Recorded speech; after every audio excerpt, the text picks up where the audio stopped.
only acceptable gift. What is that? And why does Neville touches on this topic and he calls it the only acceptable gift to the Lord or your consciousness or the universe, whatever you want to call it? My name is Rohit and I've been studying of law of attraction for years now, and my goal with this channel is to help people expand their consciousness and help them create that dream reality. So I'm just going to read a few lines from the book 5 Lessons, and this book has had a huge impact on me personally. So this is what he talks about, right? He says, the only acceptable gift is a joyful heart. Come with singing and praise. That is the way to come before the Lord. That is your own consciousness. So he also mentions a line from Isaiah 42:10 is, sing unto the Lord a new song, and his praise from the end of the earth. So he says that is the only way to come to your consciousness is with singing and praise, with joy and that feeling, right? So he says is to assume the feeling of the wish fulfilled. And you have bought the only acceptable gift. You've brought the only acceptable gift. So when you assume the feeling of your wish fulfilled, and when you're in the joyous, wonderful state, that you have brought the only acceptable gift. All states of mind other than the wish fulfilled are superstition and they mean nothing. So this is where Neville is a bit different than other law of attraction teachers, because other law of attraction teachers and techniques, they talk about doing different things like thinking about or visualizing putting money around your room and looking at the money ever so regularly. It might help your state, it might help you get to that level, but it is not as consistent and as systematic as Neville. So he says, when you come before me, rejoice, because rejoicing implies that something has happened which you desired. Okay, so when you come before me, rejoice, because rejoicing implies that something has happened which you desired. Right, so when you're in a joyous state, when you're happy, when you're rejoicing, that implies that something has happened which you had desired. Come before me singing, giving praise and giving thanks, for these states of mind imply acceptance of the state sought. Right? So giving praise, giving thanks, isn't it wonderful? That phrase has done so much wonders for me. Isn't it wonderful? And that state is like similar to coming to Lord with singing, like with praise, with giving thanks. And it implies the acceptance of the state which you are looking for, the state sought. Okay? Put yourself in the proper mood and your own consciousness will embody it. So you put yourself in a proper mood. Okay? That is what we have to do. We have to put ourselves in that mood through visualization, through imagining the end, and our consciousness will embody that state. If I could define prayer for anyone, so a lot of people ask him, Neville, so what do you mean by prayer? Like, how would you define prayer? What does prayer actually mean in your eyes, right?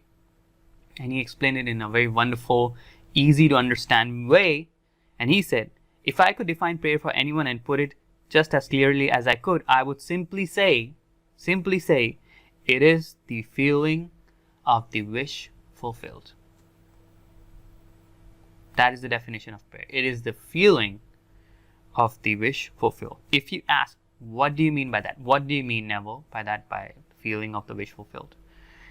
And I would say, I would feel myself into the situation of the answered prayer, and then I would live and act upon the conviction. I would say that again. I would feel myself into the situation of the answered prayer, and then I would live and act upon that conviction. So feel yourself into the situation when your desire has come true. and you would live and act upon that conviction. So you are certain that this is going to happen. That is the conviction you have, right?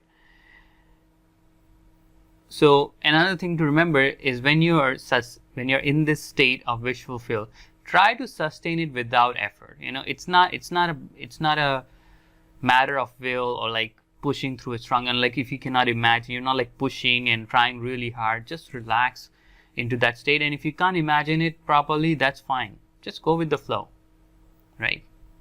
So it is important. I try to sustain it without effort. That is, I would live and act though it were already a fact. So this is what he's saying.